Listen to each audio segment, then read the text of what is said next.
Olá, queridos alunos, nós aqui novamente reunidos, professora Suzana, dando continuidade às nossas dicas para o concurso da Assembleia Legislativa do Estado do Rio Grande do Sul. Dando então continuidade ao estudo do processo legislativo, hoje novamente vamos resolver a questão da regra da Constituição Federal e vamos aplicá-la na organização do Estado do Rio Grande do Sul, ver como que esta mesma questão poderia ser cobrada se fosse em relação ao processo legislativo no estado do Rio Grande do Sul. Então vamos lá, vamos resolver a questão e vamos fazer a aplicação estadual. Vejamos então esta questão que diz o seguinte: assinale a opção correta conforme as disposições constitucionais acerca do processo legislativo. A primeira alternativa diz então: a rejeição de projeto de lei impede que a matéria seja objeto de novo projeto na mesma sessão legislativa, salvo mediante proposta da maioria absoluta dos membros de qualquer das casas do Congresso Nacional. Então, essa questão está correta. Então, vamos ver o porquê que ela está correta, tá? E o que seria diferente e o que a tornaria incorreta dependendo do tipo de lei que estivesse escrito aqui. Então, como é que funciona o processo legislativo em nível federal? Ele começa por uma casa, ou seja, qualquer uma das duas casas pode iniciar o processo legislativo, tanto a Câmara dos Deputados quanto o Senado Federal. Isso vai depender de quem propôs o projeto de lei. Como a Câmara dos Deputados é a casa do povo, a regra do início do processo legislativo é sempre pela Câmara dos Deputados. Só dará início pelo Senado quando for proposto por senadores ou por comissões do Senado. Então, neste caso, quando for proposto por senadores ou pelas comissões do Senado, a casa iniciadora será o Senado. Caso contrário, sempre será a Câmara. Iniciado, então, na Câmara, a casa iniciadora na sua regra, lá vai primeiro para a CCJ, que faz a análise em relação à verificação se essa lei é compatível com o texto da Constituição, então ela faz o controle da constitucionalidade, vamos dizer assim, enquanto tramitação. Parecer favorável da CCJ vai para as demais comissões, é discutido, deliberado, votado, emendado, ou seja, toda a tramitação. Pode ir para o plenário, né? Não obrigatoriamente irá, na sua grande maioria das vezes vai para o plenário para ser votado, e aí vai ser votado com base no quórum estabelecido pelo texto da Constituição. Se for lei complementar, maioria absoluta; se for lei ordinária, maioria simples; se for medida provisória, maioria simples; se for emenda à Constituição, 3/5 duas vezes. Passado na casa iniciadora, vai para a casa revisora. Passa novamente pelas comissões, pelo plenário, só que na casa revisora só pode emendar, não pode ter subemenda. Aprovado na casa revisora, vai para a deliberação executiva, que é para o presidente da República vetar ou sancionar num prazo de 15 dias.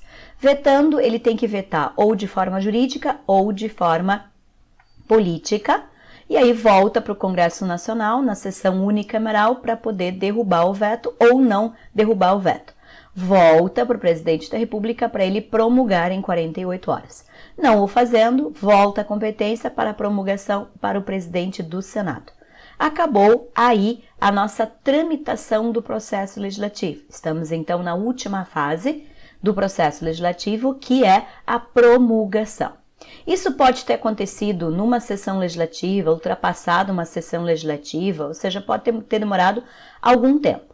Agora, o projeto que foi arquivado, ele só pode, então vejam, projeto de lei, tanto faz se for lei ordinária ou foi lei complementar, para que ele possa novamente ser proposto quando ele é rejeitado, quando ele é arquivado na mesma sessão, que é de 2 de fevereiro a 22 de dezembro, aí sim ele só pode ser proposto pela maioria absoluta de deputados ou pela maioria absoluta de senadores. Isso se for lei complementar ou lei ordinária, porque se for emenda à Constituição, só vai voltar à tramitação na próxima sessão legislativa.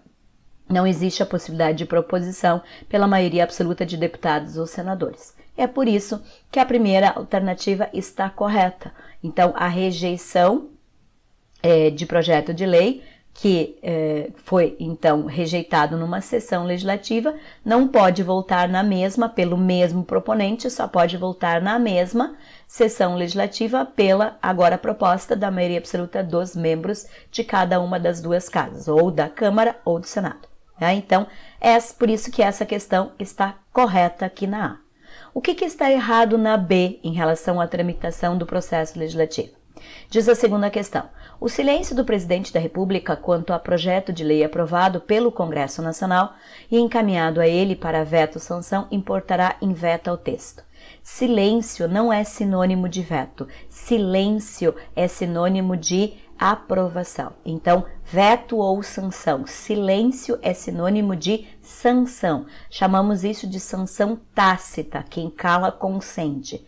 Para ser considerado veto, ele obrigatoriamente tem que estar justificado, ou justificado de forma política ou justificado de forma jurídica.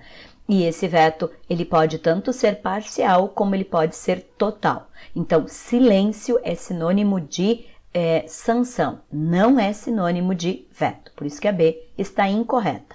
Na C, a iniciativa de lei que trate do regime jurídico dos servidores do Poder Executivo, no Ministério Público e da Defensoria Pública é privativa do Presidente da República. Errado. Por que errado? Porque o Presidente da República, ele tem competência para propor o projeto de lei dos servidores do Poder Executivo.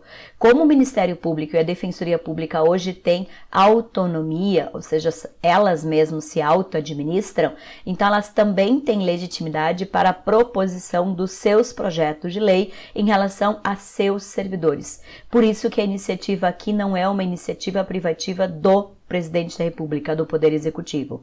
Só é do Poder Executivo, do Presidente da República, em relação aos servidores do Executivo, e não em relação aos servidores do Ministério Público e da Defensoria Pública, sempre respeitando a independência e a harmonia dos poderes.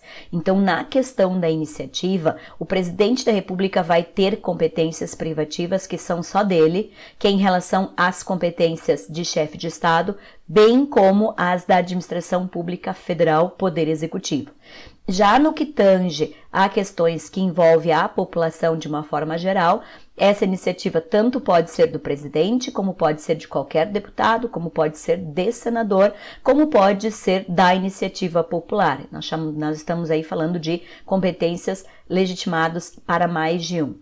Agora, a Defensoria Pública ou o Ministério Público, eles só têm competência para a proposição de projeto de lei em relação às suas autonomias. Não lhes cabe mais nenhum tipo de projeto de lei, somente em relação à sua autoadministração. Então, aqui está errado, porque não é privativo do Poder Executivo. A discussão, na D, a discussão sobre o projeto de lei de iniciativa do Presidente da República ou do Supremo Tribunal Federal terá início ordinariamente no Senado Federal.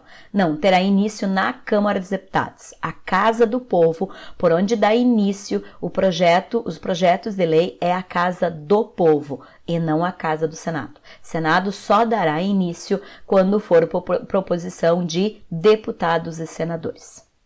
Esta mesma questão, trazendo para a organização estadual, se aplica exatamente da mesma maneira. A diferença é que nós não vamos ter na tramitação do processo legislativo duas casas. Então, no caso da primeira alternativa, a rejeição de projeto de lei impede que a matéria seja objeto de novo projeto na mesma sessão legislativa, igualzinho na organização estadual. Só que a diferença é que em nível estadual vai ser proposto só pela maioria absoluta dos deputados estaduais. A B, silêncio do Presidente da República. Só trocamos aqui o silêncio do governador, importa em sanção tácita. Tá? Então, também a troca aqui. A iniciativa em nível estadual, igualzinho. Então, também o governador só tem iniciativa em relação àquilo que diz respeito aos servidores do Poder Executivo. Também a Defensoria Pública e o Ministério Público têm competência para a proposição de projeto de lei em relação à sua autonomia.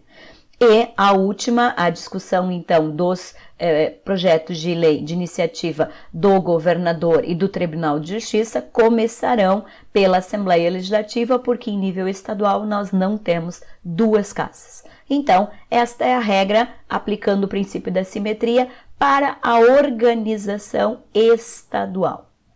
Espero que tenham gostado das nossas dicas de hoje de tramitação do processo legislativo de uma forma geral e a sua aplicação na estrutura do Estado do Rio Grande do Sul, na regra então do regimento interno do Estado do Rio Grande do Sul.